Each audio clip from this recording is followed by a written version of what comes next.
श्री स्वामी समर्थ. नमस्कार स्वामी भक्त हो.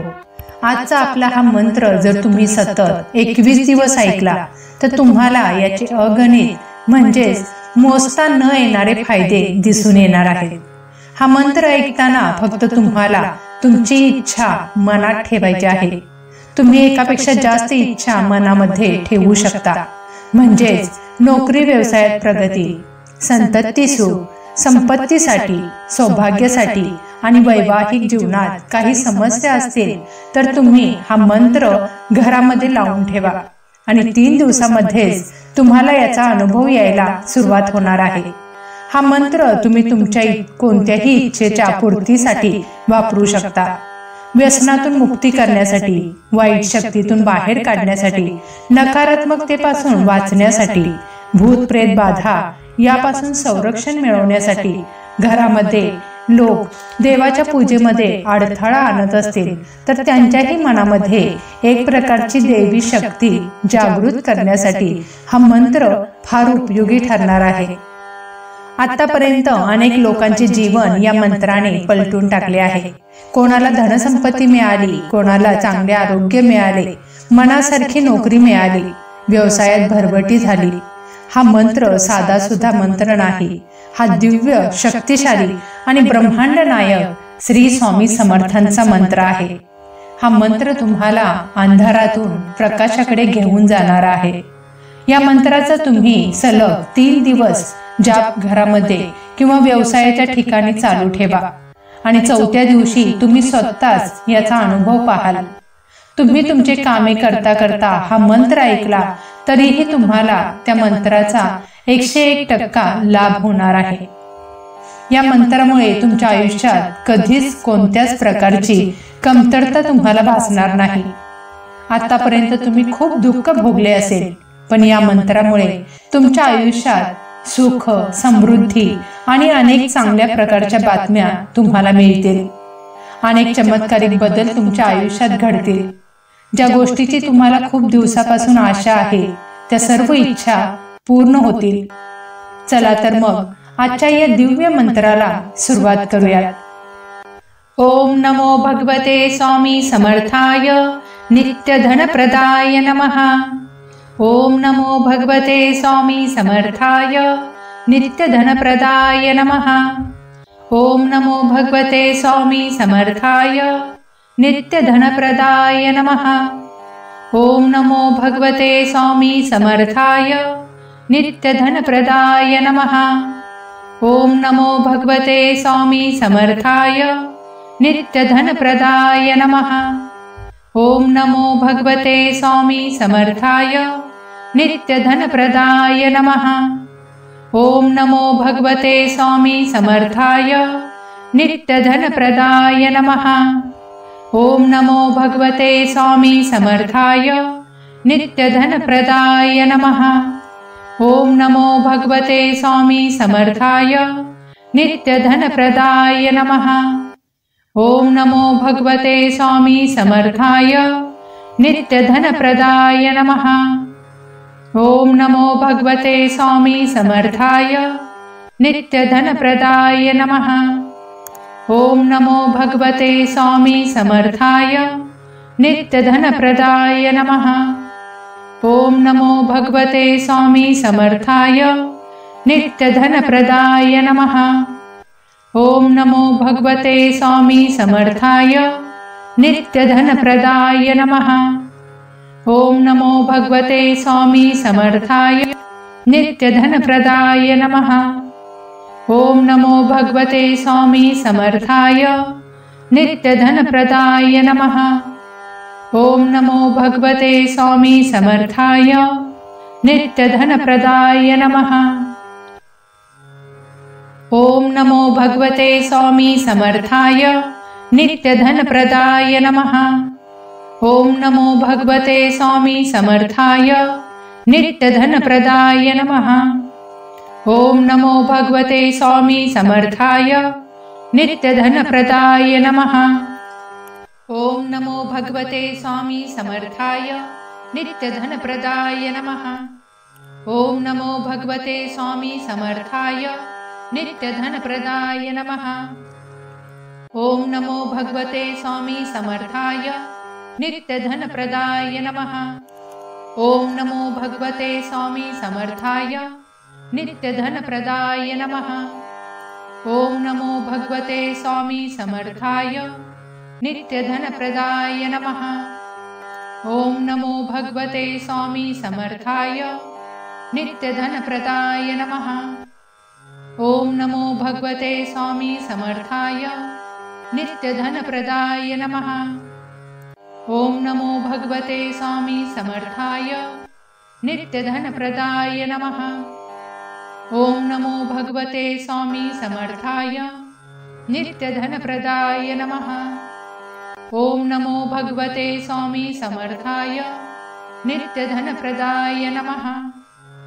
ओम नमो भगवते स्वामी समर्थाय नित्यधनप्रदाय नमः। ओम नमो भगवते स्वामी समर्थाय नित्यधनप्रदाय नमः। ओम नमो भगवते स्वामी समर्थाय नित्यधनप्रदाय नमः। ओम नमो भगवते स्वामी समर्थाय नित्यधनप्रदाय नमः। ओम नमो भगवते स्वामी समर्थाय नित्यधनप्रदाय नमः। ओम नमो भगवते स्वामी समर्थाय नित्यधनप्रदाय नमः। ओम नमो भगवते स्वामी समर्थाय नित्यधनप्रदाय नमः। ओम नमो भगवते स्वामी समर्थाय नित्यधनप्रदाय नमः। ओम नमो भगवते स्वामी समर्थाय नित्यधनप्रदाय नमः। ओम नमो भगवते स्वामी समर्थाय नित्यधनप्रदाय नमः। ओम नमो भगवते स्वामी समर्थाय नित्यधनप्रदाय नमः। ओम नमो भगवते स्वामी समर्थाय नित्यधनप्रदाय नमः। ओम नमो भगवते स्वामी समर्थाय नित्यधनप्रदाय नमः। ओम नमो भगवते स्वामी समर्थाय नित्यधनप्रदाय नमः। ओम नमो भगवते स्वामी समर्थाय नित्यधनप्रदाय नमः। ओम नमो भगवते स्वामी समर्थाय नित्यधनप्रदाय नमः। ओम नमो भगवते स्वामी समर्थाय नित्यधनप्रदाय नमः। ओम नमो भगवते स्वामी समर्थाय नित्यधनप्रदाय नमः। ओम नमो भगवते स्वामी समर्थाय नित्यधनप्रदाय नमः। ओम नमो भगवते स्वामी समर्थाय नित्यधनप्रदाय नमः। ओम नमो भगवते स्वामी समर्थाय नित्यधनप्रदाय नमः। ओम नमो भगवते स्वामी समर्थाय नित्यधनप्रदाय नमः। ओम नमो भगवते स्वामी समर्थाय नित्यधनप्रदाय नमः। ओम नमो भगवते स्वामी समर्थाय नित्यधनप्रदाय नमः। ओम नमो भगवते स्वामी समर्थाय नित्यधनप्रदाय नमः। ओम नमो भगवते स्वामी समर्थाय नित्यधनप्रदाय नमः। ओम नमो भगवते स्वामी समर्थाय नित्यधनप्रदाय नमः। ओम नमो भगवते स्वामी समर्थाय नित्यधनप्रदाय नमः। ओम नमो भगवते स्वामी समर्थाय नित्यधनप्रदाय नमः। ओम नमो भगवते स्वामी समर्थाय नित्यधनप्रदाय नमः। ओम नमो भगवते स्वामी समर्थाय नित्यधनप्रदाय नमः। ओम नमो भगवते स्वामी समर्थाय नित्यधनप्रदाय नमः। ओम नमो भगवते स्वामी समर्थाय नित्यधनप्रदाय नमः। ओम नमो भगवते स्वामी समर्थाय नित्यधनप्रदाय नमः। ओम नमो भगवते स्वामी समर्थाय नित्यधनप्रदाय नमः। ओम नमो भगवते स्वामी समर्थाय नित्यधनप्रदाय नमः। ओम नमो भगवते स्वामी समर्थाय नित्यधनप्रदाय नमः। ओम नमो भगवते स्वामी समर्थाय नित्यधनप्रदाय नमः। ओम नमो भगवते स्वामी समर्थाय नित्यधनप्रदाय नमः। ओम नमो भगवते स्वामी समर्थाय नित्यधनप्रदाय नमः। ओम नमो भगवते स्वामी समर्थाय नित्यधनप्रदाय नमः। ओम नमो भगवते स्वामी समर्थाय नित्यधनप्रदाय नमः। ओम नमो भगवते स्वामी समर्थाय नित्यधनप्रदाय नमः। ओम नमो भगवते स्वामी समर्थाय नित्यप्रदाय नमः। ओम नमो भगवते समर्थाय नित्यप्रदाय नमः। ओम नमो भगवते स्वामी समर्थाय नित्यप्रदाय नमः। ओम नमो भगवते स्वामी समर्थाय नित्यधनप्रदाय नमः। ओम नमो भगवते स्वामी समर्थाय नित्यधनप्रदाय नमः। ओम नमो भगवते स्वामी समर्थाय नित्यधनप्रदाय नमः। ओम नमो भगवते स्वामी समर्थाय नित्यधनप्रदाय नमः। ओम नमो भगवते स्वामी समर्थाय नित्यधनप्रदाय नमः। ओम नमो भगवते स्वामी समर्थाय नित्यधनप्रदाय नमः। ओम नमो भगवते स्वामी समर्थाय नित्यधनप्रदाय नमः। ओम नमो भगवते स्वामी समर्थाय नित्यधनप्रदाय नमः। ओम नमो भगवते स्वामी समर्थाय नित्यधनप्रदाय नमः। ओम नमो भगवते स्वामी समर्थाय नित्यधनप्रदाय नमः। ओम नमो भगवते स्वामी समर्थाय नित्यधनप्रदाय नमः। ओम नमो भगवते स्वामी समर्थाय नित्यधनप्रदाय नमः। ओम नमो भगवते स्वामी समर्थाय नित्यधनप्रदाय नमः। ओम नमो भगवते स्वामी समर्थाय नित्यधनप्रदाय नमः।